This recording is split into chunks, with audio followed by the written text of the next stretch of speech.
Okay, my name is Ed Opperman. I'm a private investigator and a digital forensic investigator for about 45 years. I've gotten involved in a lot of crazy stuff over the years. Back in New York, a lot of those big organized crime cases where Rudy Giuliani was the prosecutor back in the 80s and the late 70s. Up until the Tiger Woods case, I did all the cell phone forensics in the Tiger Woods case. I investigated Sarah Palin. That turned into a congressional investigation about U.S. Secret Service misbehavior. Hunter Biden laptop, I had a little piece of that. Well, this Stormy Daniels case that's on right now, I know everybody involved in that. All those people, those are all my people that put together that deal. My client, Keith Davidson, testified against Trump, those 34 convictions. I host a radio show, a talk show on the radio 5 nights a week. True crime, conspiracy theory, politics, anything funny, anything interesting that I find interesting. I get guests. Oh, I just did a big show. If you watch that Octopus Murders on Netflix, the Danny Casolaro story. No, I'm going to go at that, though. Oh, yeah, check it out. Well, it turns out the whole thing is, I don't know if you can curse on here, but it's bullshit. Okay. You say what you want. We cuss. Yeah, Netflix is totally bullshit. But I had the guy on, Bill Hamilton, who's the president of the Promise Software, the Inslaw, that the whole story, he's at the center of the whole entire story. He's never done an interview in 45 years. And he came on with me for 3 hours. And then that Netflix thing came on and they just totally tried to smear him.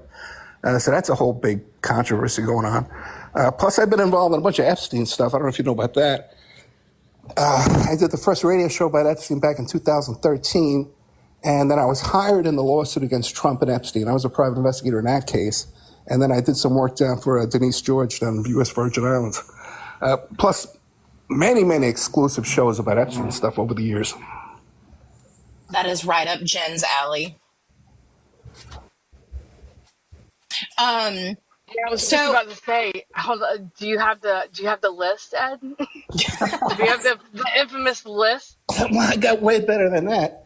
My friend, who, as a matter of fact, he's the one who introduced me to Bill Hamilton, the octopus guy. He has Jeffrey Epstein's phone records, all of his phone calls. What? Yep. All right. Can we get those? Well, you know what? That's how I got the interview with Hamilton, because I says, you know what, man, this guy, damn it, he's got these damn phone records. Everybody's talking about a freaking list. Let me get this guy, because I don't know this guy that well. Yeah, let me see what he wants to do with this list, this phone records. So then when I went back looking through my emails, I saw he did this introduction with Bill Hamilton, and I had totally slipped my mind. I never got a hold of him. But yeah, the guy's got the phone records.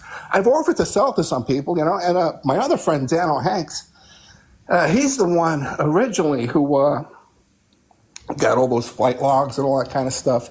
And he sent me tons and tons, and so a lot of stuff that just came out recently that was sealed before. I have all that junk.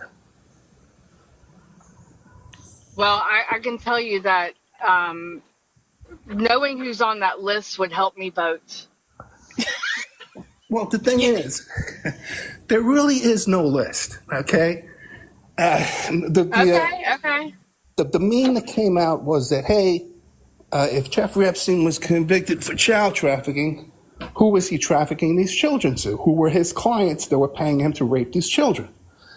There is not a single court case or a single bit of testimony that ever says that Epstein was ever paid a dime to provide somebody else with a child.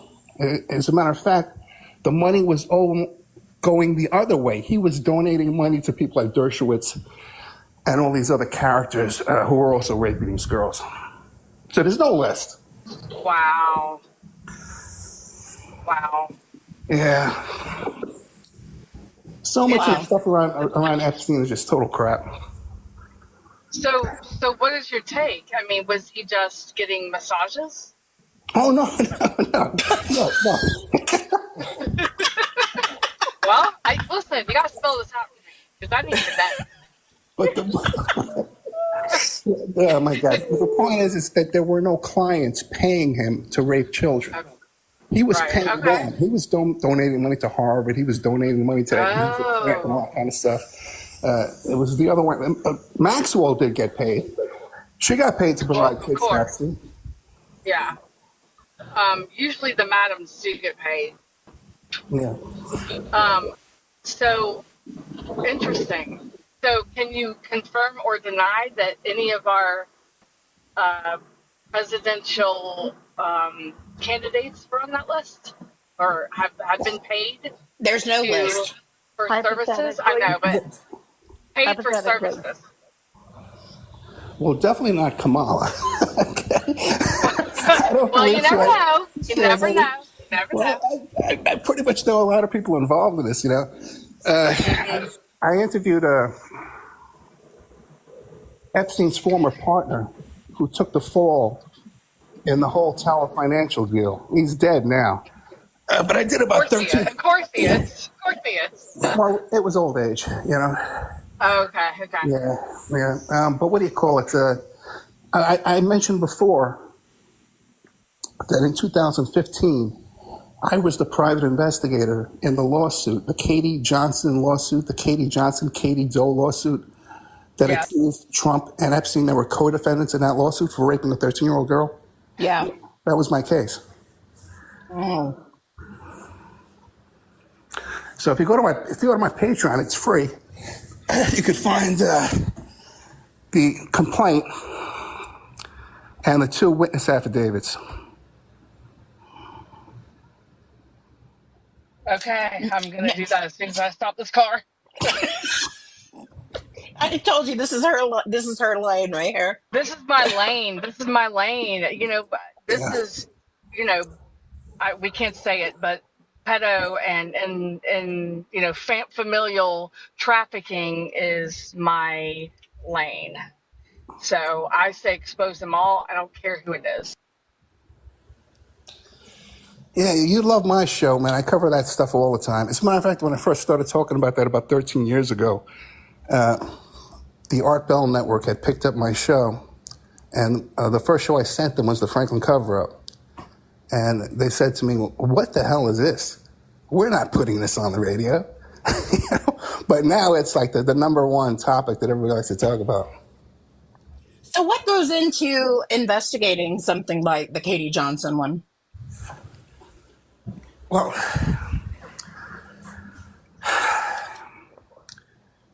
in general, I try to put together lawsuits, and a lot of our specialty is sexual battery on children. I had that Jordan Pruitt case too, where she sued Disney and sued Keith Thomas, the country singer, producer. With this Epstein case, I don't think I know that one. well, Google Variety Jordan Pruitt. It comes right up. And that's the same attorney who testified against Trump just recently this case. Now, my work in the Epstein case, right, what happened was back then, 2013, nobody was talking about this. When I did the first show, I couldn't even find a guest because no one knew the name Jeffrey Epstein, okay? So when Thomas Mayer, oh boy, what happened first was Katie Johnson tried to do her own do-it-yourself lawsuit against Trump and Epstein, but it got thrown out due to errors. So Thomas Mayer, who was a patents attorney in New Jersey, contacted her and said, "Hey, I'll file this for you the correct way." We needed to shop it around and bring in attorneys that were experts in child sexual battery. No one I brought this case to turned it down. Everybody liked this case. There's no issues with this case, man. Okay, we would have won this case. As a matter of fact, if she had never filed that do-it-yourself case, we would have got a settlement from this way, way on in the beginning. Because Epstein was just writing checks like crazy back in those days. And so does Trump. So Mayer hires me to help him find co-counsel. That was the first thing I was supposed to do. But he made me sign a non-disclosure that was more elaborate than even the regular non-disclosure that I have in my retainer agreement. So it wasn't until first Epstein getting busted and then dying, supposedly, that he gave me a release from the NDA. And Okay, what have so you now done we with can that information since? exactly. And also, do you believe that he's really dead? Well, I have heard from somebody who knows that Bill Barr was there that day that they announced his death. Uh-huh. Mm-hmm. Right. Now, do I think he's dead? I would probably say no. I would think he was walked out of there. He comes from a Okay. family. Yeah, he comes from a family of intelligence. You know, Maxwell's father was this notorious Mossad guy. He was a big shot, and I can't see them leaving one of their own behind. Now, what happened to the lawsuit? Oh God, I'm out of breath. What happened with the lawsuit was it was going along great. Yeah, it was going along great. They allowed it to, you know, we had a bunch of hearings and they allowed it to proceed as a Jane Doe lawsuit, which you could stay anonymous, right? But of course, the Trump side and the Epstein side, they knew everybody involved, you know, was doing this. The latest attorneys to get involved was Cheney Mason from the Top Mom case. Casey Anthony? Yeah, Yeah, Cheney Mason was the co-counsel in that case. interesting. So he came out on this case. Then they brought in Lisa Bloom. Now, Lisa Bloom, right, the week of the election, 2016, Lisa Bloom took over the case and she was going to do a live stream press conference. But what happened is there was a dedicated denial of service attack on the live stream servers and on Lisa Bloom's servers at her office. So when the young lady, her real name's not Katie Johnson, by the way. Okay, that was a fake name too. But the young lady known as Katie Johnson, Katie Doe, at that point totally got terrified and she backed out of the case. So I'm sitting in my car that week, right? And I'm listening to Sean Hannity. And he's talking to Corey Lewandowski. And he goes, boy, we dodged a bullet this week. And he goes, what do you mean? Epstein. So they were all very well aware of all this stuff like this, and they were terrified about that girl coming out and speaking about it that day. It also came out. Do you remember that guy who pulled the Russian coup on Putin? Maybe. What's his name? It's a really difficult name, but remember when he was pulling that coup on Putin just recently? Oh, yeah, yeah. Right. So he's the I head. thought we were talking about like 2016. Okay, yeah. No, this was recently. Okay. So it came out in the Steele dossier and also the Mueller investigation that Trump had access to do that kind of dedicated denial of service. And that guy who happened to run that coup owned a company called the Internet Research Group. And one of the things they could do was they could redirect pornography traffic to another person's server and overwhelm that server with the data and create the DDoS.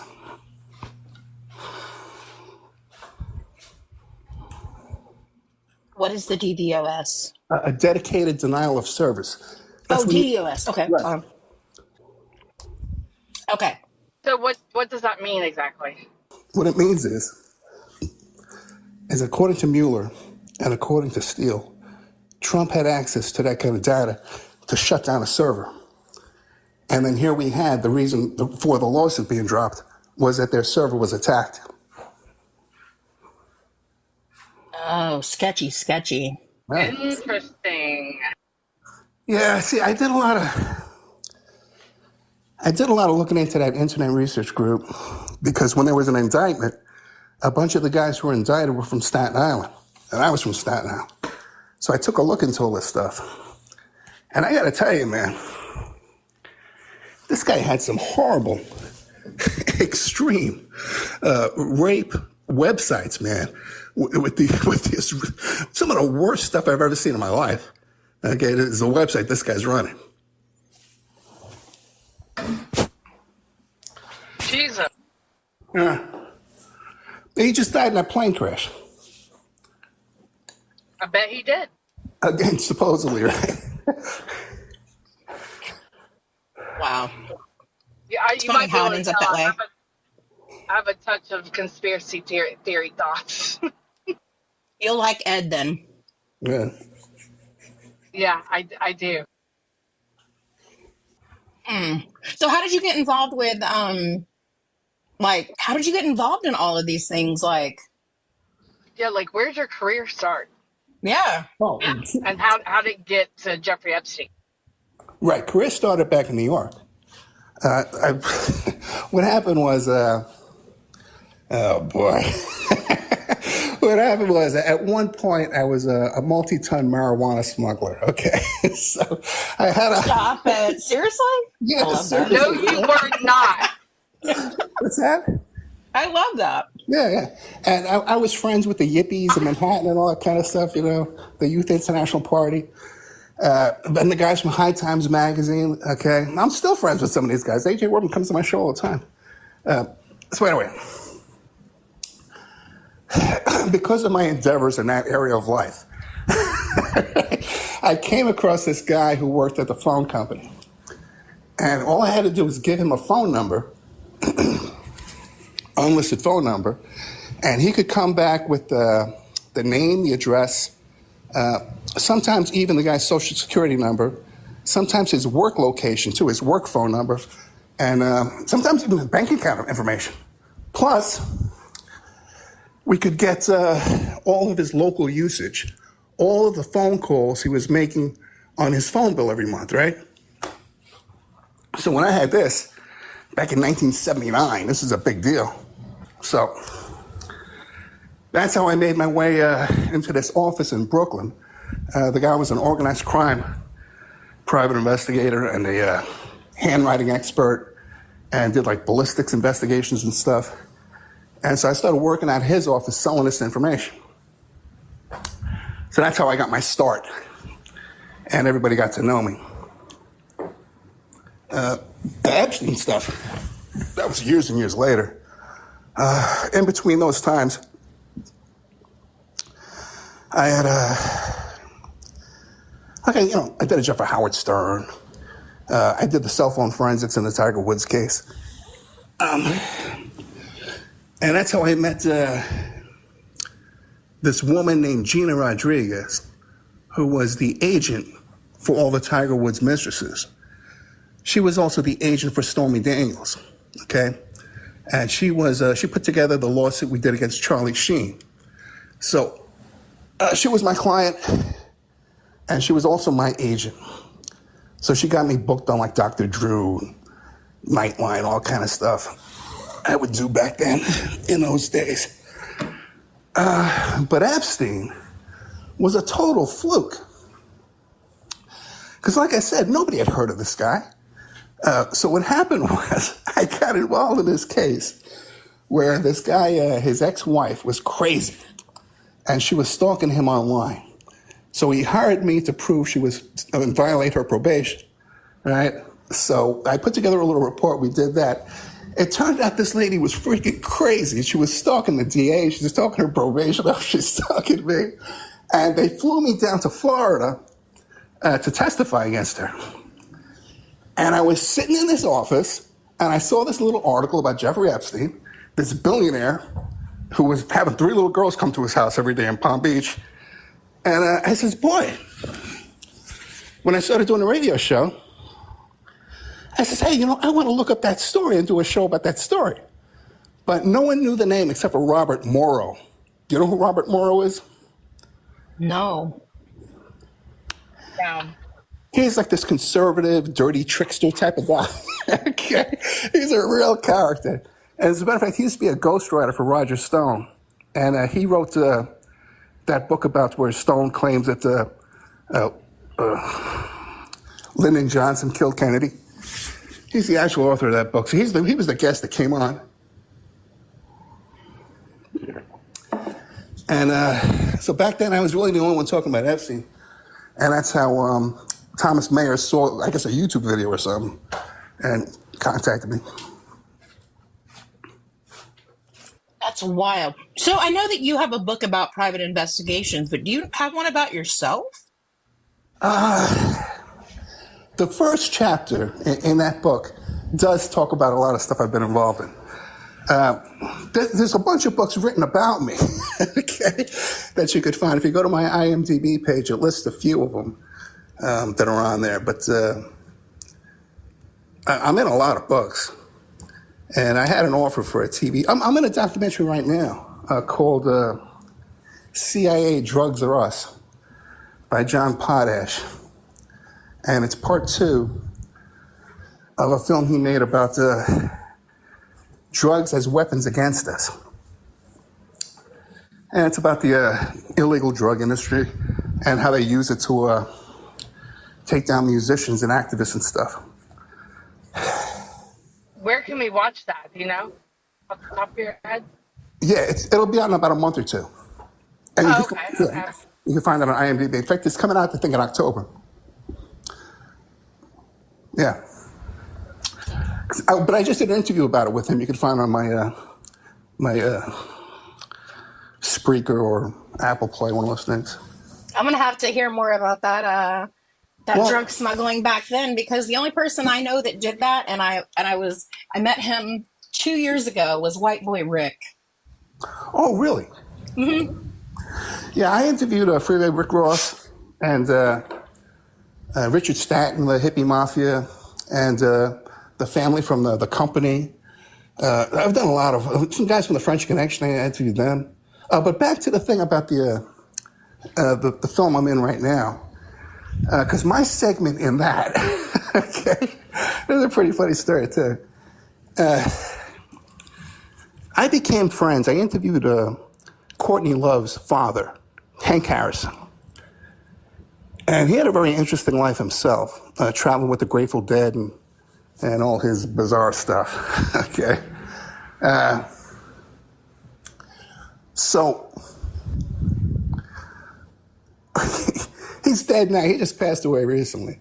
And we filmed with him, too. I was working on a documentary once, and we filmed with him, too, at his house.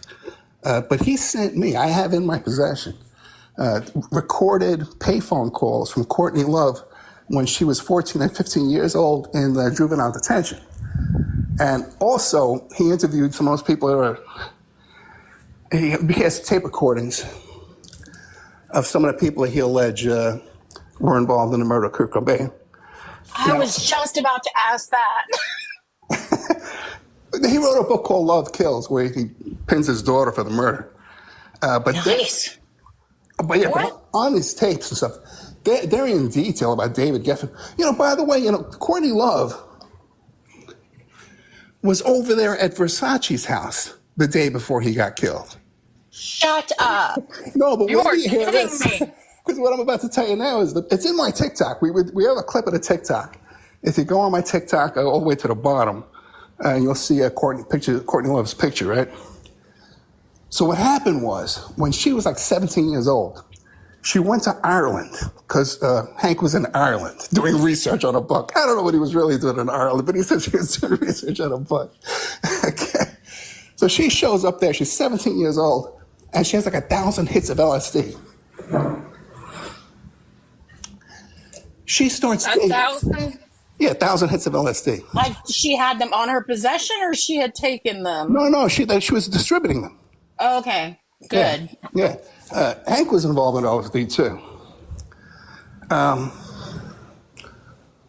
When she gets there, and we have a recording of Hank admitting this, okay? She starts dating this 35-year-old CIA agent, okay? And then Hank describes about how his brother, Kevin Leary, was even higher up in the CIA. And it turns out they're talking about Kevin Leary from Shark Tank. I was about to ask that. Oh my God. Mr. Wonderful. Wait, so Kevin Leary was in the CIA? Yep. What? Higher up than his. What? He and his brother were both. Well, by the way, it's a crime to out somebody as current CIA, but at the time, he and his brother were both CIA, and he was higher up than his brother. And Hank said he has a letter from the brother talking about that confession. So it's in that clip on my TikTok. You're confirming every conspiracy I've ever heard today. Well, also too, there's pictures of them together recently of Love and Larry. Wow. Yeah, there's public photos of them recently, and they're kind of like trying to duck the cameras. They're trying, but it's obviously them. It's very, very clear. Wow. Yeah. So you think she did it? Yeah. Yeah. And I think she hired that guy Tom Grant as like a Lee Harvey Oswald type of guy,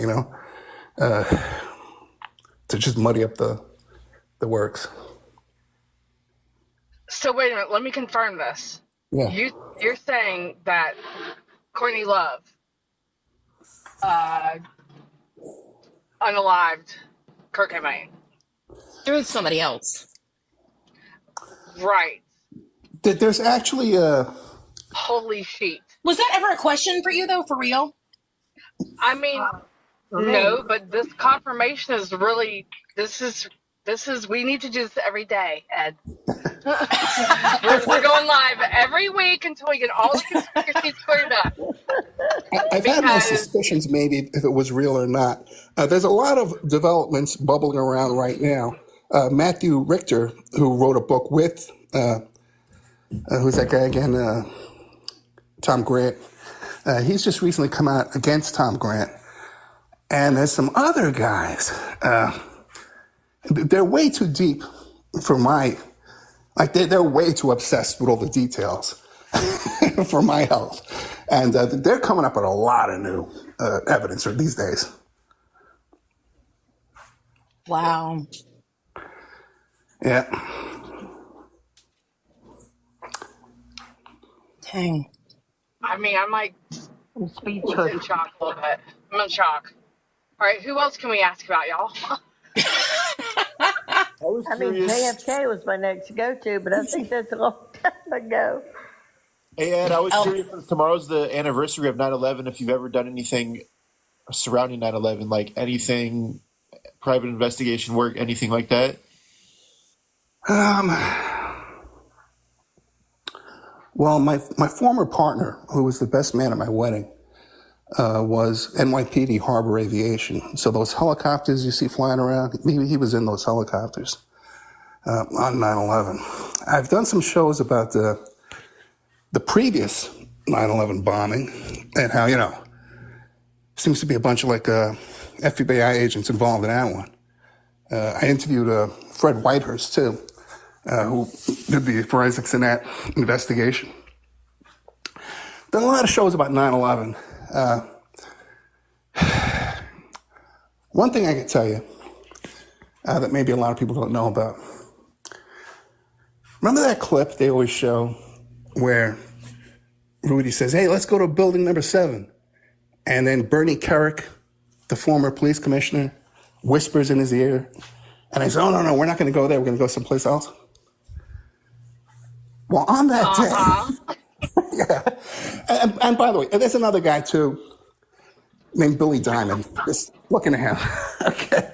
But on that day, Bernie Kerik, when he was whispering into America's mayor's ear, his best friend and best man at his wedding, who I think paid for his wedding and paid for furniture in his house and stuff, a man named Lawrence Ray, was Bernie Kerik's best friend. And on that day, Lawrence Ray was pimping out his girlfriend for $8,000 a day to high-level, well-funded clients. Lawrence Ray, later on, turns out to be the Sarah Lawrence guy,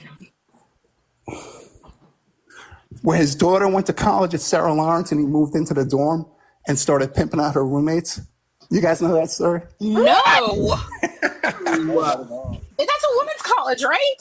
Yeah, What? yeah. Wow. Oh my Yeah, God. yeah, he's got all kind of intelligence connections. He's on some kind of methamphetamine, whatever. I was on the phone with this guy for like 2.5 hours, because he's in prison now for the Sarah Lawrence stuff. But he's trying to convince me it's because he testified against Kerrick, and he's the one who put Kerrick in prison. By the way, you guys see this thing in the news recently about Tim Pool and all these podcasters getting paid by Russia? Yes, or influencers on TikTok. Yes. There you go. Yeah. Well, Bernie Kerrick was part of the January 6th war plan. And he put up this war plan that was an exhibit at the January 6th hearings. And I have that up on my Patreon, it's up on my Facebook and stuff. And on there, he has a list of influencers that are in his Yeah. pocket. Right. So I'm sure there's Jesus. overlap. Because, there's My 2,900 God. more. Yeah, there's 2,900 more, Did you know that? I'm going to go look at this list. I have heard. Now, I don't know if you other guys on this panel have heard, but I have listened to people say you're getting paid by the Democratic Convention. You're getting paid by Russia. You're getting paid blah blah blah blah blah. But you never know what to believe. So now I believe it. Yeah, there's definitely a lot of money floating around. A lot of Russian money, too, yeah. I had no idea. Remember what I was telling you before about how I was shopping around that Epstein lawsuit, the key 2001? Yes. Well, one of the attorneys I called up and I started telling him about the deal, and he goes, "Does this have anything to do with a bunch of porn stars with pictures of with Bill Clinton on Epstein's plane and pictures of Trump on Epstein's plane with these porn stars and these girls and stuff?" And I said, "No, I don't know anything about that." It does now, though. Well, later on, because those pictures were being shopped around as a package, okay? Whoever had possession of those things wanted to sell them all in one big lump. And he did. But the only ones that have been published are the ones of Clinton. Oh, that's interesting. Yeah. That's interesting. Is this why people say that Trump's never been on, the Lolita Express or whatever? No, there's flight records. He's been on there 7 times. Oh, I know, but people say that he's not, listen, I just saw a whole, thread about it 2 days ago where they're like, Trump's never been on there. There's nothing that's ever been proven. Those have been doctored and blah, blah, blah. That's not even true. I mean, 100% he's been on that plane. Listen, when it comes to 100%. politics, there are some people who are so blinded by their candidate, that doesn't matter what side it is, that they cannot take the bad with the good. Yeah, I mean, yeah. There's an article, a Maximum Golf article it's from 2008. And this guy was embedded with Trump, okay? This reporter. And he describes an incident where Trump held up his plane, Epstein and Maxwell get on his plane and bring with them a teenage girl who was dressed up with a lot of makeup to look older. Now, that's out there. In fact, I have that. No, I think that's in my old member section. You know what I found too? You're gonna love this one, right? I have a 24-page letter written by one of Jeffrey Epstein's lawyer, Jerry Lefcourt. Okay, and Jerry Lefcourt was also Abby Hoffman's lawyer back in the old days. So I've known Jerry Lefcourt my whole life. And in this letter, it says that Jeffrey Epstein, during his sentencing negotiations, they were trying to say, he's such a great guy. He's such a charitable guy that he helped create the Clinton Global Initiative, the Clinton Foundation. Jeffrey Epstein helped create this because he's such a nice guy. Aww. Of course. All right, but so I got a hold of that letter. Okay. And I was selling it for $2 on my website, right? So later on, when Epstein got arrested and then he died, whatever happened there, all these places you see publish that letter, Business Insider, they all came to my website and bought it from me for $2. I'm like, I would pay $20 for that letter, Ed. I'll pay you $20 Yeah, for that letter. you should have marked that up. People were complaining about the $2 when I was selling it for $2. Oh no, that's some good memorabilia right there. Yeah. Wow. So what's been your favorite thing to work on? The funniest story is the Hunter Biden laptop story. Okay, so tell us what's on the laptop. Well, You didn't say that was the funny part. Is he in bed with Russia? Or whoever? Or the Ukraine? No, he was Literally, yeah. He was literally in bed with the Russians. Yeah. But what do you call it? I think. But just what you said, right? Remember before when you said the list? Mm-hmm. And just now you said the laptop? Yeah. There's way more than one laptop. Of course there is. And that whole story about the blind computer repair guy in Maryland, Mr. Isaacs, is total bullshit. Okay? Here's what happens. Here's my involvement in that. Okay? I was... remember the John Benet Ramsey story? Oh, yes. Remember John Mark Carr? Yes. Yes. Okay. So John Mark Carr was this guy. When he first bubbled up into the public eye, I did a bunch of searches on him, and I found some old Usenet posts by him talking about he wanted to be a Christian counselor and counsel 12-year-old girls. Oh, Jesus. Yeah. Yes. That Now, makes sense. Yeah. At the time, I was busy with other problems, so I just passed it over to some friends of mine at Court TV and let them run with it. But I always kept an eye on that John Mark Carr because I knew this guy was a piece of shit. Okay? And everybody who's ever had any contact with him agreed. So I see this article where this young lady named Samantha Spiegel from San Francisco, when she was 9 years old, he was her teacher's aide. And then when she saw this stuff in the paper about him, she remembered him, contacts him. Now, at this point, she's 19. So these two get into a relationship. Okay? What? Oh, yeah. And he's telling her he wants her to help him kidnap a dozen or so little girls that look exactly like John Benet Ramsey and start a little cult. Okay? What? Yeah. God bless America. So she has all these problems with him. She runs out and gets a restraining order against John Mark Carr. This hits the news. It hits Fox News. She gets a phone call from Dr. Keith Abloh, a Fox News contributor. You guys familiar with that name? Dr. No. Keith Abloh. He's been on Howard Stern. You'd recognize him. He's like a bald-headed psychiatrist. He's been totally disgraced now. So he calls up my future client, Samantha Spiegel, and the first words out of his mouth are you a dirty little whore? Okay? She thinks he's contacting her for therapy, but he's a pervert. Oh, my God. Yeah. And he's a predator. So he gets her to get tattooed and all this kind of horrible stuff. They get into this horrible, abusive relationship. He's in Massachusetts. She's in San Francisco. One night they get into a fight on the phone. He calls up San Francisco. 5150 has her committed to a mental institution. Oh, my God. When she gets out, they get back into that sexual relationship. Okay? Oh, my God. Yeah. So I interview her. I bring her on the show. And toward the end, to talk about John Mark Carr, toward the end of the interview, she starts screaming into the phone, and Dr. Keith Abloh abused me. And I says, whoa.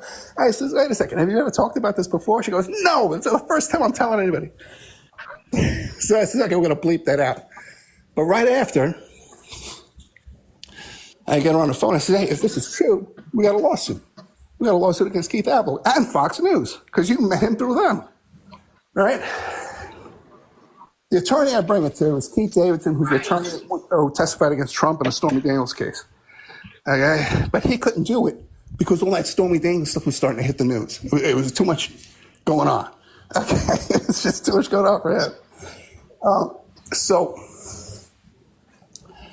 I put together a report of all their text messages and stuff like that. And that report was used to get Dr. Keith Ablow's medical license revoked. And in that decision, it said he was an immediate threat to the public and needed to have his license immediately revoked. So then I hear this story that Hunter Biden went to live with Dr. Keith Ablow for 3 months. What? Yes. See, I've got to say this. This 100% confirms for me because this is what I say. If you look at those children of Biden, they're all none of them are like right? They're all messed up. You only get that way. Hunter Biden got that way because of whatever he endured as a child. Period. And we have him as president right now. Well, yeah, clearly there's a lot of problems in that family. Biden's his brother's widow, whatever that was.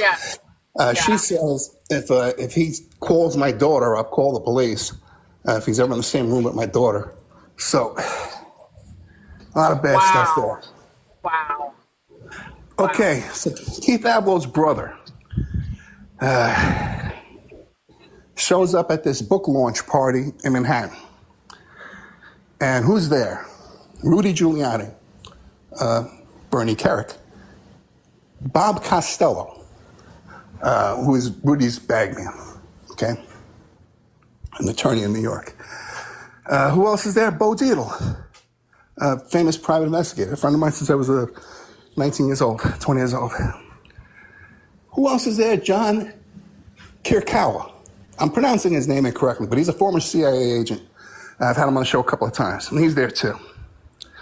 Keith Ablow's brother says, and who's there at the star of the show? The book is written by a fellow named Bradley Birkenfeld, Lucifer's banker. And he was involved with Swiss bank accounts, and he made a big whistleblower deal. They paid him like $300 million as a whistleblower. Keith Ablow's brother says, we have Hunter Biden's laptop. We have his address book. We have his diaries. We have all this material back in Massachusetts at Keith Ablow's house. Because somehow Keith Ablow just kept this stuff. Okay, when Hunter Biden leaves, right? So they said, well, he wants $3 million, $2 to $3 million for this laptop and all this information. So we know there's some good stuff there that we haven't seen yet. There's stuff we haven't seen. If it's worth $3 million, I haven't seen anything I think is worth $3 million. And I know people that saw everything on those laptops.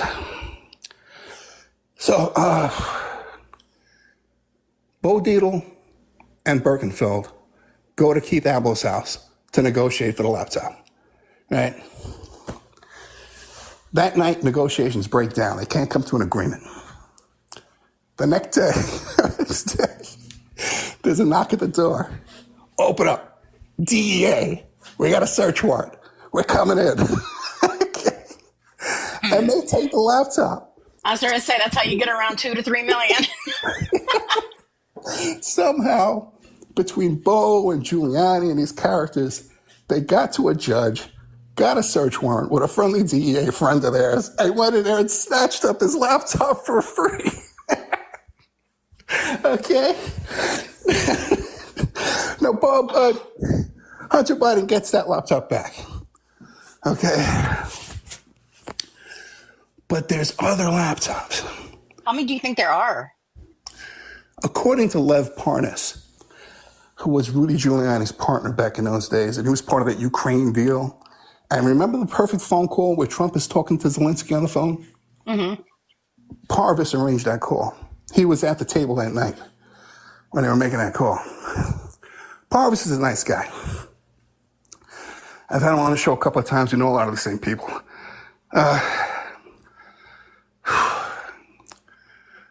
Anyway, there's a lot of other stuff too. because the CIA agent, John Kirkalla, they wanted to sell him a pardon for $2 million.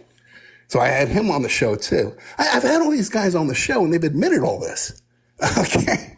But according to Lev Parnas, the Russian FSB were taking Hunter Biden from Ukraine and telling him, hey, we got your coke, we got your hookers over in Kazakhstan.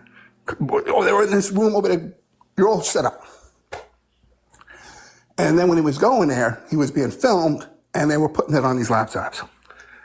Because, oh boy, Lev Parnas, Rudy Giuliani, and Sean Hannity were on a plane to go to Vienna to pick up another laptop that was loaded up with all this Russian FSU stuff on the laptop.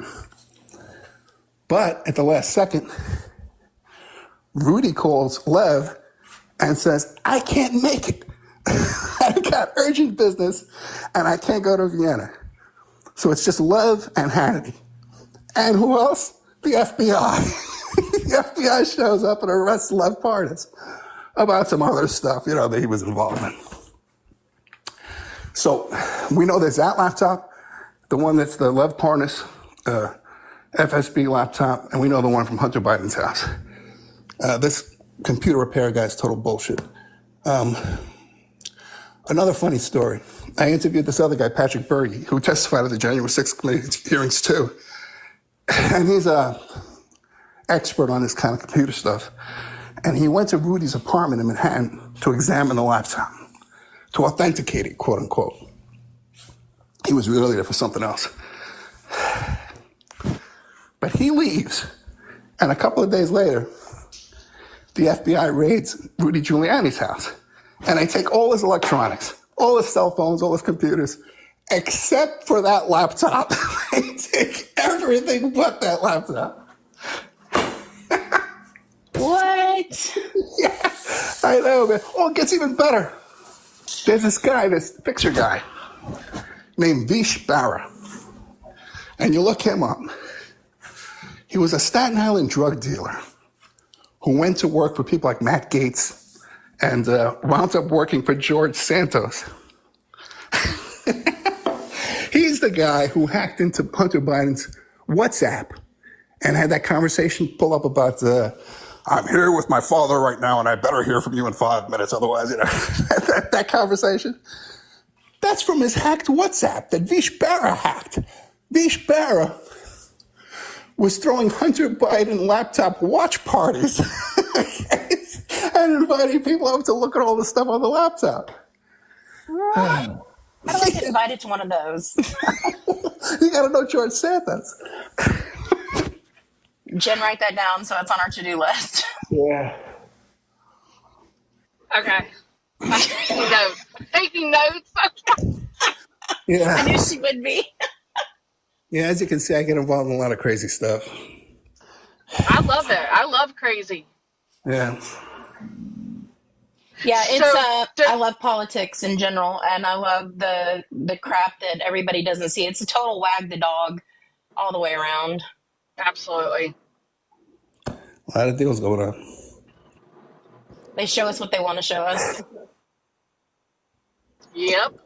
Yeah, and they lied to us about the rest. So Yes, the media is in bed with them. You said Yeah, Frederick absolutely. Whitehurst, right? Yeah. The one who was the lab, the dirty lab, Black Rain.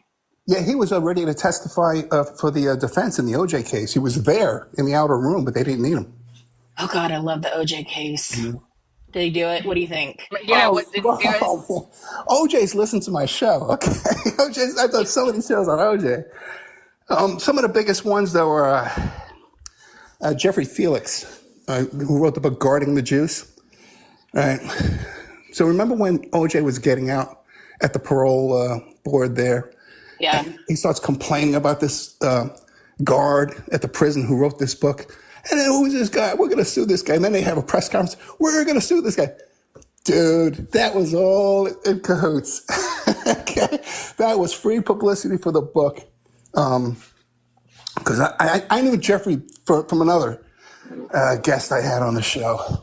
because we all lived in Vegas. And so I called Jeffrey up that day, and I says, "Hey man, they're talking about you on CNN. Can we tape an interview real quick?" He was all ready to go. He had a press agent. He had extra phone lines. He was all ready to go for that media inquiries to his about his book. So I'm sure he wrote the book in cahoots with OJ and kicked back some money to him in cash. Listen, my goal was to write a book with OJ because I wanted to write a book about his case, but I wanted to write something differently because I think the one thing that people don't understand is how much crap goes on in those like preliminary motions and stuff that, and or the pretrial motions and stuff. And so the court of public opinion, they see it as like this, what? How did that happen type thing? And so I thought, oh, it'd be so cool to write one and have him like have commentary on it. But no, he had to go and die. And I was so close. I was finally 1 degree of separation from him because I started writing a book with a guy. He's from up in the Bronx. He goes by Pistol Pete. And just for the people who are listening, not the sex, murder, money, or whatever it is, but the other one. And he knew OJ. And so I was like, like, I won't bug you about anything if you just introduce me to OJ. And so that was on the to-do list. And then no, OJ died. So next is Casey Anthony. I want to do it with her now. Well, you must know that in the OJ preliminaries, that the medical examiner testified. The medical examiner who actually did the autopsy on Nicole testified that there was two different types of knives. Right. One was double-bladed and one was serrated. And it was likely two killers. And he didn't testify at the trial. They had his assistant testify who never touched the body. I totally believe that. Did you read his If I Did It? No, I didn't. By the way, T.H. Johnson wrote a great book and has a great video, too, about the whole thing, about the two knives. He really devoted his life to this. And his brother was OJ's doctor, and he was also Chris Darden's doctor. So he knows a lot of the behind-the-scenes gossip. And I've taped with him about 5 hours. Great guest. Now, I got mixed up with OJ years and years and years ago, okay, when he first went to prison, because his girlfriend, Christy Prody, had text messages from him threatening her that she wanted to sell. So we were trying to broker those text messages and send them to the tabloids. But she chickened out at the last minute. But when OJ was in prison, his cell phone was the same phone number. He actually transferred his old phone number to his prison contraband cell phone number. That's not shocking. I'm not shocked at all. What balls? What if they anyway. Oh God. Did you know that Alan Dershowitz, it was at one point Wayne Williams' post-conviction attorneys? No, I did not. He was one of his post-conviction attorneys. Wayne's had some like really high-powered attorneys because, he's had Dershowitz, he's had Ron Kuby, and he had Bill Kunstler, and I mean, he's had all of these like really big name people that I know it doesn't mean something to a lot of people, but in the legal world they do. And back in the 70s, Kunstler and Kuby were the yippie lawyer, and I sold them that phone company information. Oh, that's funny. Yeah. Wow. Bobby Lee Cook was another one too that he had. What about the stuff with Wayne saying he's CIA? He had some kind of CIA training. Okay, so That's a good question. I love that question. Yeah. it is a good question. So it was. This is what I've been told, that it was it was some kind of like junior program that they had, Right. and that there was some kind of his father was connected to the Kentucky, I think it was the Kentucky research facility for the Manhattan Project. Oh, really?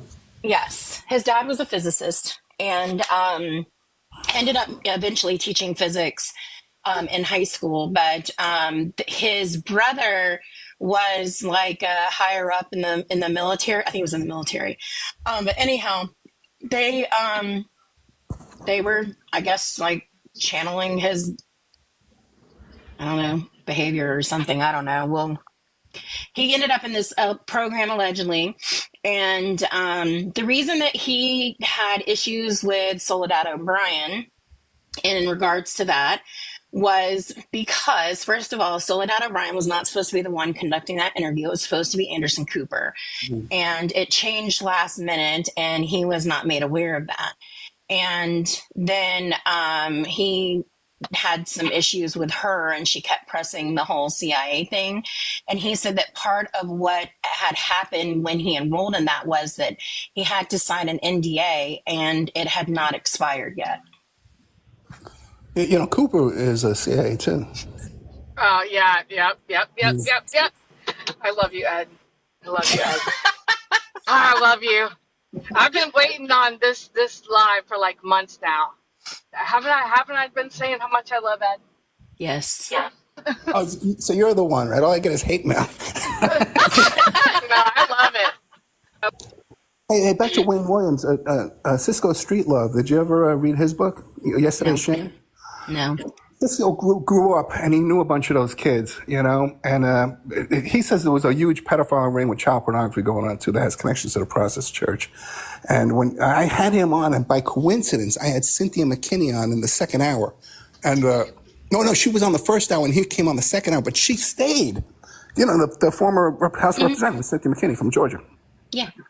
So she stayed on, and she knew the names he was talking about, too. And she was saying, oh, yeah, that guy, you always creep me out. He always seems suspicious, too. So those are some great shows. Unfortunately, Cisco's passed away, man. Yeah. But that guy did some great research. There was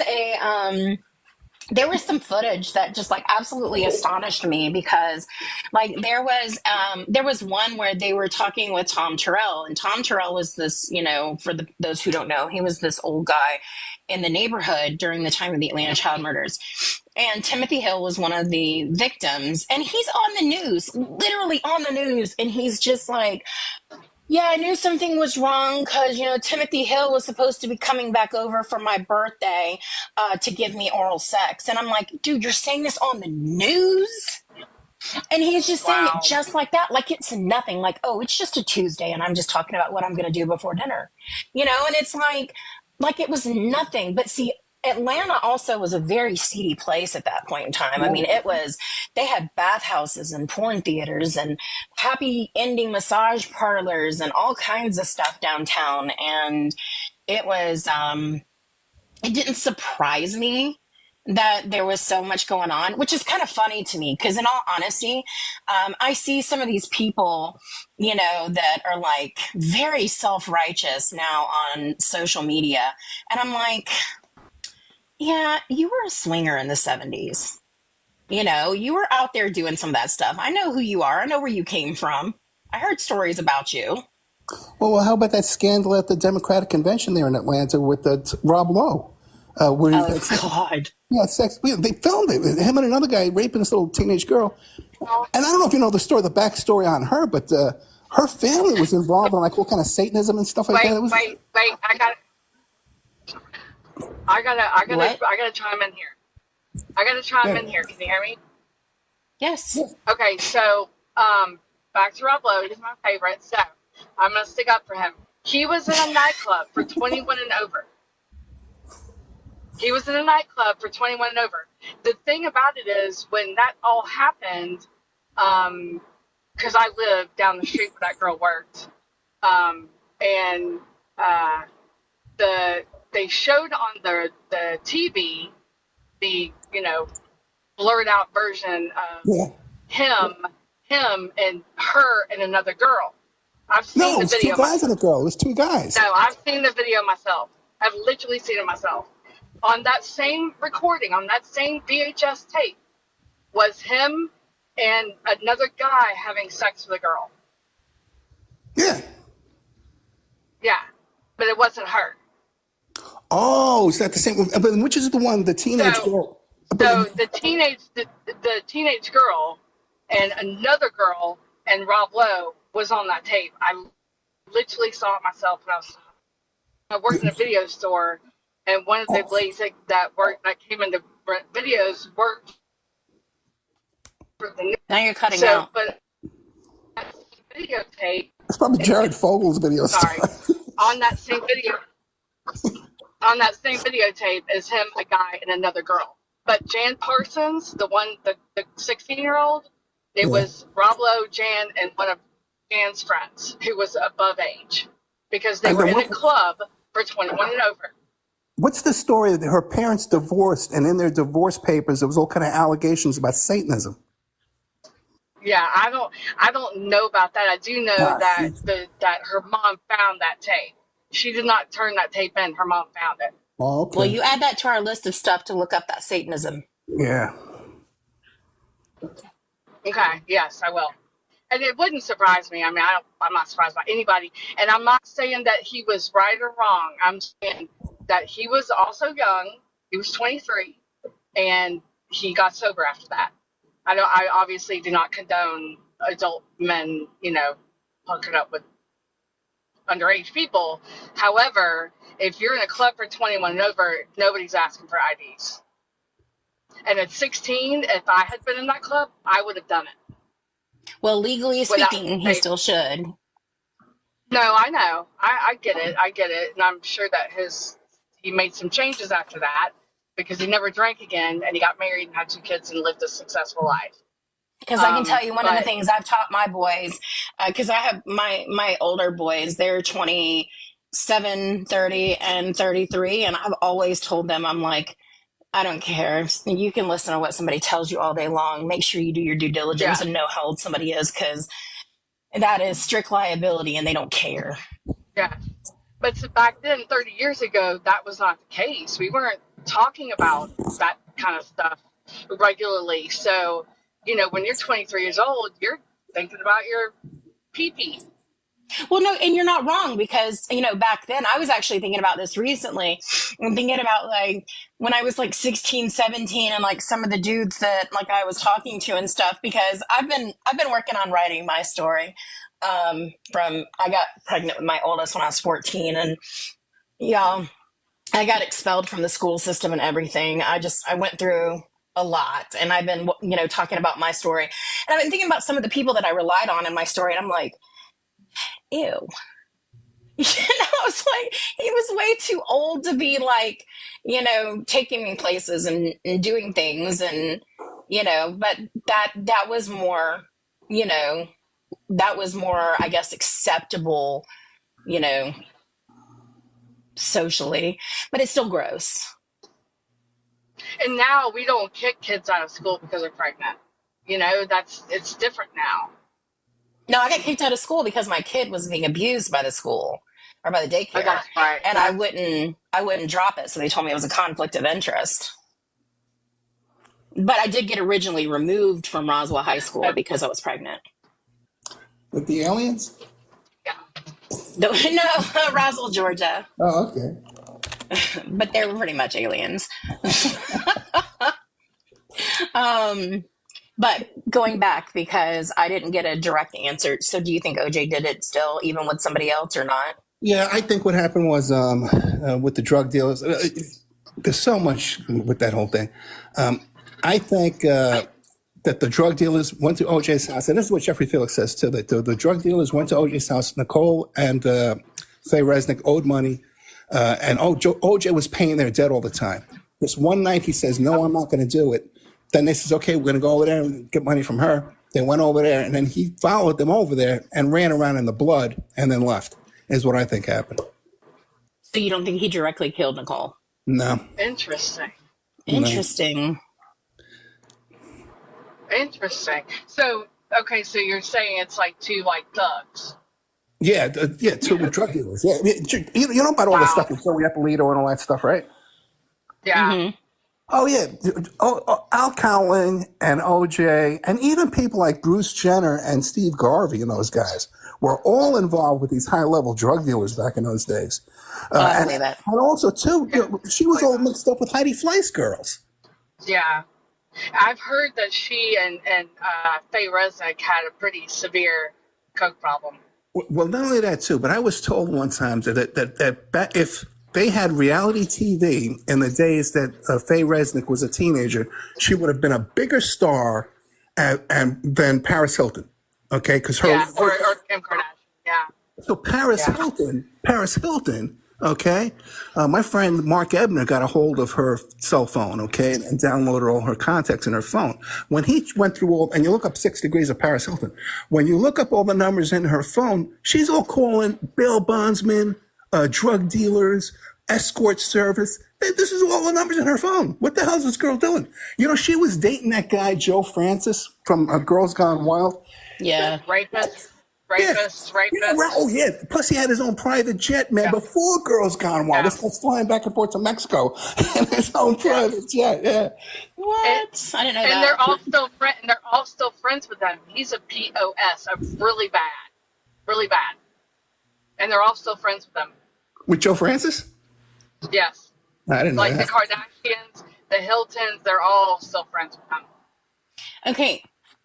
So this still begs the question, Ed. Yeah. Where is your story told by you? I was supposed to do a documentary series right before COVID. They actually, Netflix wanted it. They turned down Netflix, you know? So my story, like I said, if you go to my IMDb page, there's 3 or 4 books you can find there written about me. But I'm in a lot of books. I'm in that film, like I said, twice, Drugs as Weapons and CIA Drugs Are Us. I don't think, I used to write a bunch of articles. I wrote a book and I used to write a bunch of articles. I don't think I have it in me to write anymore, you know. I'm really getting old. My health is really, really bad. So I think my story is going to the grave with me. I think we should work on that, Amy. It doesn't have to. Because I don't even like reading, and I would read your book. No, yeah, no. I haven't told. I've left out so much. I ran with the Bulls in Spain. I was a political activist. I was an evangelist with a tent ministry, man. I've had a very, very interesting life. I've been involved in many 24-hour news stories. George Zimmerman, Wienergate, Sarah Palin, Charlie Not Sheen. Wienergate. Tell us about Wienergate. Gina Rodriguez is, again, the same agent. She was the agent for Mama June, Hot for Not, the agent for Octomom. That's why I know her. Yeah, right on. Okay, so you know Gina. Okay. Gina's fucking crazy, man. Yeah, very, very, very, very, yeah. But she had her little hand in everything. And so that first girl, Maria, the one who was a poker, either they say she's a poker dealer or a blackjack dealer, and whatever they say it is, it's the exact opposite. She was in Vegas. So I'm the one that recovered all that data from her phone, the original phone with the Wiener stuff on her phone. Then Gina was also the agent for Sydney Leathers, who was another girl that was involved in Wienergate. Then there was a whole nother thing that happened with Wienergate that was covered up.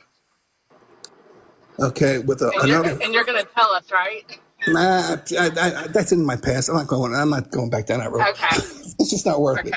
Yeah. But this Wiener's a really sleazy guy. You know, interesting too that his ex-wife Uma Aberdeen is now marrying this guy George Soros' son. I think his name's Alex Soros. Yeah. Mm. You guys know who? Not good. Who's this guy? Allen Ginsberg. I don't know that name. From the Beat Generation, Allen Ginsberg, Howl. He was a notorious pedophile with On the Road with those characters with Kerouac and them. Oh, okay. Allen Ginsberg. Okay, wrote Howl. Okay, and he was like a punk rocker in some punk rock songs too. A.J. Weberman. Okay, was one of the yippies. He wrote the book Coup d'etat in America, which was the first photographs of the 3 tramps that connect him to the Watergate burglars. He sued E. Howard Hunt, one of the Watergate burglars. A.J. Weberman knew Allen Ginsberg. And I have a text from him where he says, yeah, Allen Ginsberg gave a blowjob to George Soros in his Christopher Street apartment. What? What? Yeah. And AJ has no reason to make this up or lie about it. See, Jenny says, honestly, I think you guys should do this book. See, I'm Yeah. telling you, Ed. Yeah, listen, we'll help you. I'll help you. Amy will help you. I'll help Amy help you. How about that? Oh, wait. Okay. All right. I'm just saying, you think about it. I really would do that because I'm telling you what, Jen and I have talked about the fact that this is the year of exposing things, and not Wienergate though, not that style. But there's so much. God. No, I got a bunch of stuff. Yeah, there's so much. I could talk all day. I got a lot of stories. And we can listen to you. I got We a lot can of listen stories. to you all day. Does anybody have any questions? Yeah, somebody asked one. They said, do you know anything about the murder of Michael Frank in, I think it's Frank, in Oregon? No, I haven't heard anything about that. What about Alex Alan's- Murdoch? Oh yeah, I did a couple of shows about Murdoch. I did know some. Oh yeah, get this. There's this whole thing about in court cases that how you pay off the judge and how you'll pay off a prosecutor is they'll take out a second mortgage on their home, and then the person who's given the bribe will pay down that mortgage or make the mortgage payments or make a lump payment to pay down the mortgage, and you quietly launder that money through refinancing and second mortgages on houses. On Murdoch, in the Murdoch case, the judge and the prosecutor in that case both have those kind of second mortgages that are very, very suspicious. What? Yes. Wait. The judge that Judge Newman? I don't know. I don't remember the name. The guest I had on is Janet Phelan, she teaches classes on that whole thing with the refinancing briberies. It's a well-known thing back in Vegas. Everybody knows how to do it. But then I had this other woman on who had specifically looked into the Murdoch case, and I think the word valley is in the title of the show. Mm-hmm. If people want to look for it. And did he do it? Oh, well, yeah, I think so, right? Does anybody think so? Yeah, I do. I do, but there's a lot of people out there that don't. I went to the last stage of the trial. Yeah. And there's a lot of people that think he couldn't have done that to his son and wife, but he clearly loved money and drugs more than he loved his wife and son. Oh, wait a second. There was a big smuggling operation in that little town, too. I forget the code name of it, but it was a big marijuana smuggling operation that went on down there. There's a bunch of private airstrips, too. And it was during the Clintons, when the Clintons were in office. There was a big DEA operation that arrested like 200 people in that little town. Yeah, you got to look into that, too. Research on that. Yeah, I will. Wow. She's going to be doing research all night. You gave her homework to do. So I know I'm going to be on this computer all night long. I need to eventually find Dr. I think you're Whitehurst. stunned in the comment section. Yeah, the Whitehurst said some stuff on the show about that? OJ that was so important that people, those guys, T.H. Johnson and his brother, the doctor, actually paid me to locate the information for them on that from that interview. So Whitehurst, there's a lot of info. Yeah, he's interesting. I had no idea that the lab was being like run by people who had like English degrees and history degrees and stuff like that. I had no idea that. And I thought what was, very interesting that came out of all of that was the Obama administration setting up that task force with the Department of Justice and the Innocence Projects and the what was the the Association of Criminal Defense Lawyers, and then they were supposed to be reviewing like 2,500 cases, and then they got through less than 300 before Jeff Sessions shut it down.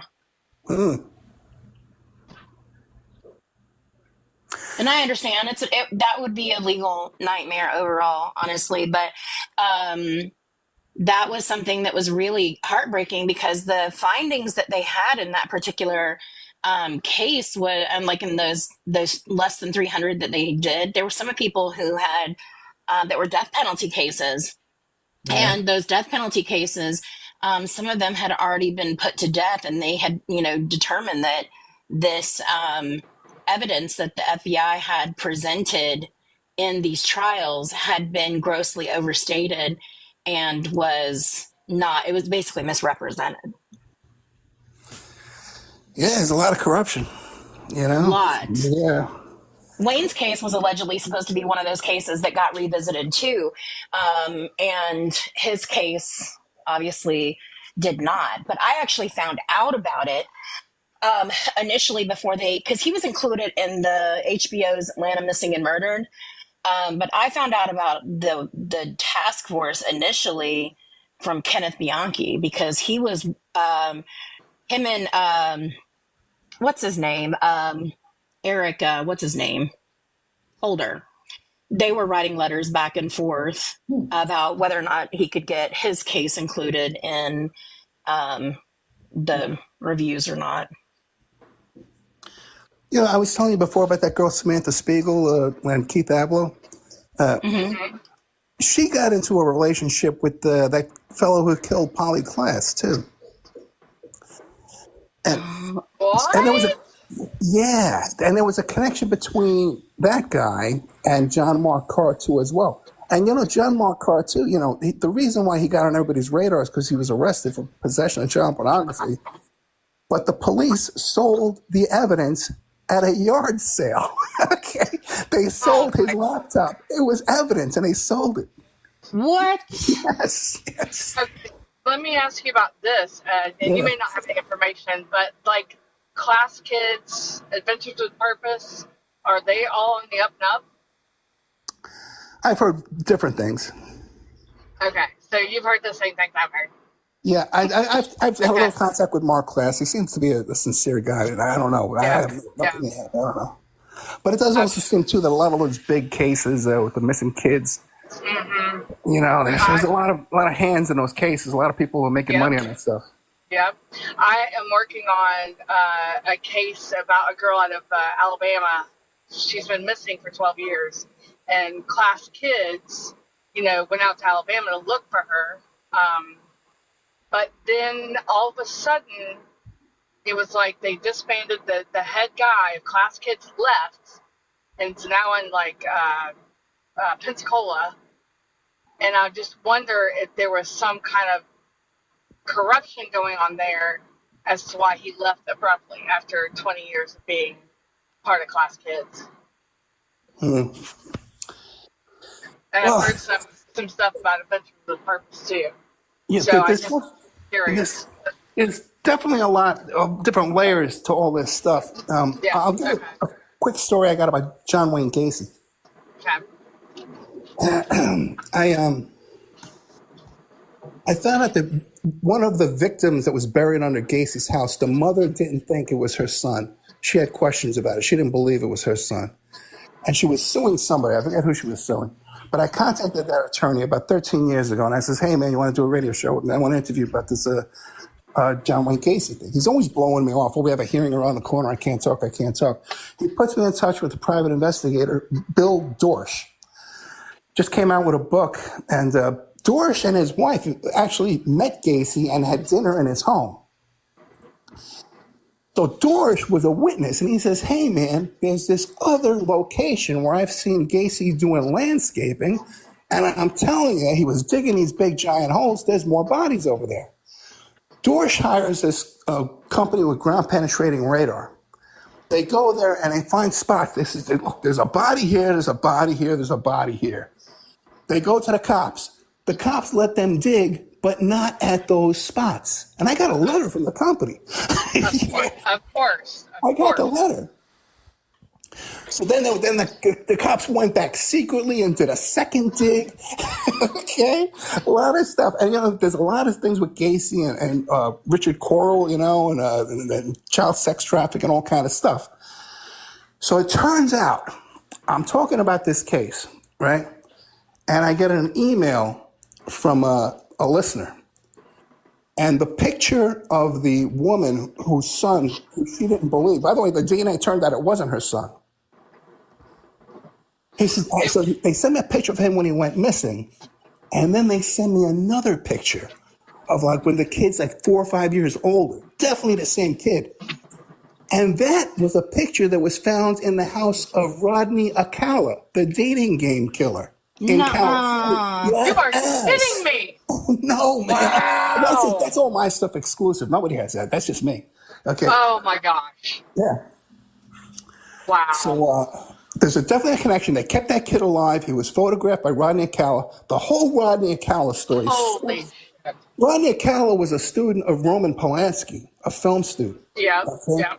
He lived in like a 1-bedroom, 2-bedroom house with his mother. He's taking all these victims in and out of there, torturing them, killing them. What about the mother? Nothing was, but she's deaf, dumb, and blind. They Right. tend to ignore stuff. I'm telling you, family Yeah. members they just go along with it.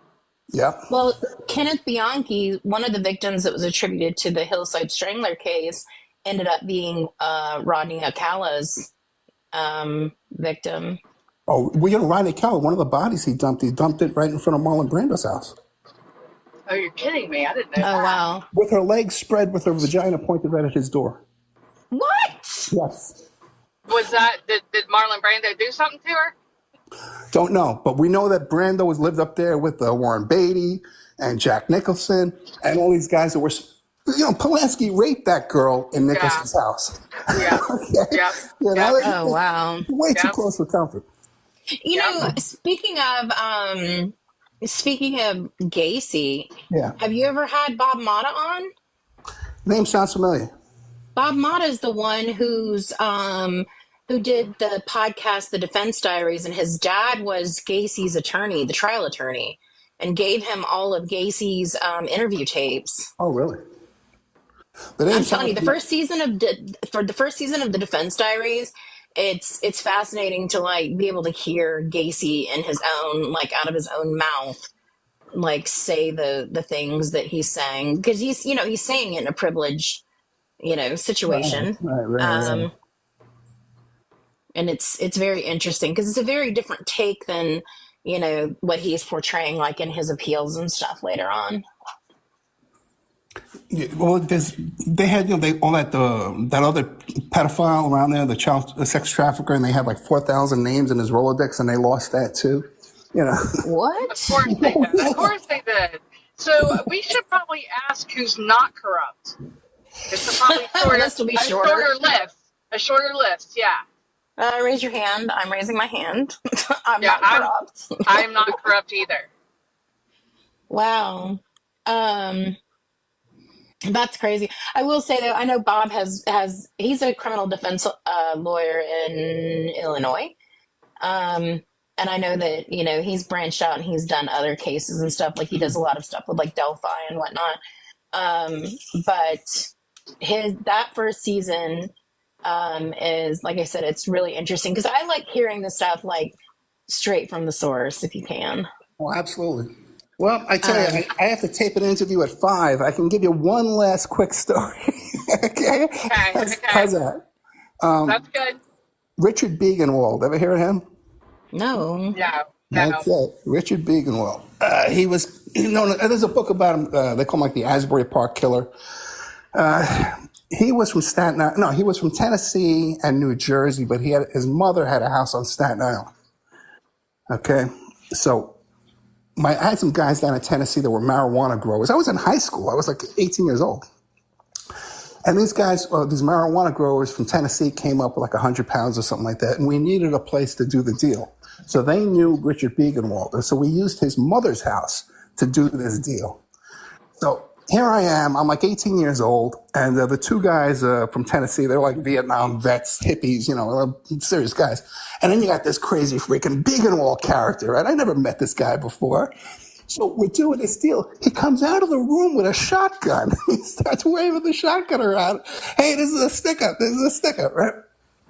And they're laughing. Oh, don't worry about him. He's just joking. He's just crazy. As we're leaving, Right? I wasn't worried because I was knew these guys for years. As we're leaving, we're going out his front door, and there's this little garden area that's fenced in. And he points to it, and he goes, "This is where we bury the bodies." Oh no. And we're driving away. This guy's crazy. What is the story with this guy? He's nuts. Yeah, and he's crazy with these motorcycle gangs down there. When he gets arrested for these murders, the guy was a serial killer. He was killing young girls. He was with this biker gang. He had a secret room built into his house where he had snakes in there and stuff like that, and he was milking them for their poisons. He had a lighter that he made a gun out of this lighter, and a friend of his went to light his cigarette, and the gun goes off, right? And then, just by a coincidence, okay, I meet this guy when I'm a kid, and he was working for organized crime in Staten Island, too. So his attorney was Lou Diamond, who was the best man of my attorneys. They were best friends and best men at each other's weddings. And so Lou Diamond was his attorney, and he told Lou Diamond, he says, "You see, by the way, how did this guy get Lou Diamond as an attorney? $500 an hour. This biker guy, right? So someone paid his attorney. He tells Lou Diamond, "You see those kids on the milk cartons?" He goes, "I'm responsible for them. We take them and we sell their organs." What? Yes. No. Oh my God. See? You're confirming the conspiracy theories, confirming that's all you're doing. Yeah. Wow. Yeah, look up Beaconwald. He was a real character. Wow. I just pulled him up. Wow. Wow. Wow. Well, Ed, I know thank you for you have to this. go. Yeah, I know you have to go, but can we plan another one for like at night? At night, what time I go to bed early? Well, I do So too. does But like, Jen. I go to bed early too, but like, between 6 and 7. I'm still having nightmares about Beaconwald with the shotgun. yeah, we can work something out. We can work something out. It was a Okay, lot of fun. all right. It's a lot of fun. All right. Awesome. Jen's gonna have a lot of questions after she does her homework. Oh, I'm gonna make a book report stuff for you. She's not lying. No, I'm not. But this was awesome, and thank you so much for coming on today. We really appreciate it. No, sure. Thank you very much. It was a lot of fun. Yes, Yeah, and, thank you and so much, definitely you Ed. think about that. You need somebody to help you write for real. Like I got a whole slew of people. Okay, well, I'll talk to you about that. Yeah. All right. Okay. I'm a All right, professor guys. by day, ghostwriter by night. Oh, no, good. I need a writer, yeah. Yeah. That's what I do. All right, guys. Let me get going. Bye. All right, thanks, Thank Ed. you, Take care. Ed. Thank you.